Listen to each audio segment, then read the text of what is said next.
मला स्वप्नात सुद्धा कधी वाटलं नव्हतं की मी वोल्डेमॉर्टला इतक्या जवळून बघेल.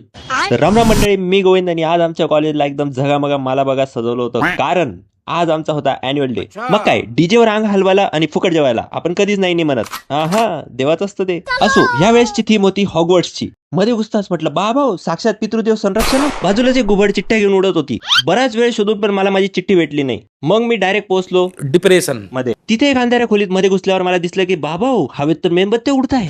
चमकणाऱ्या फोटोंच्या कब्रिस्तान मध्ये चालत होतो तितक्याच समोर दिसला मला पुणेरी वोल्डेमॉर्ट.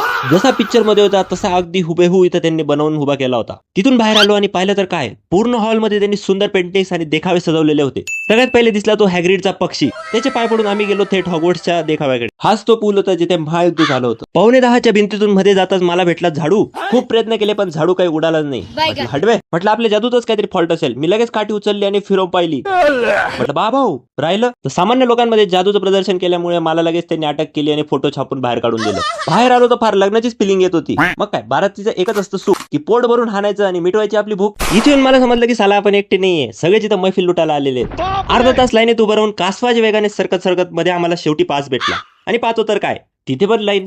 शेवटी फार कष्ट करून फुकट जेवण करायला भेटलं. मग काय, जे दिसेल ते थालीत भरलं आणि रपकन ओढून घेतलं आणि आईस्क्रीम खाऊन आम्ही शेवटी पोहोचलो पार्किंग मध्ये. असेच ब्लॉग पाहण्यासाठी तुम्ही घ्या फॉलो करून.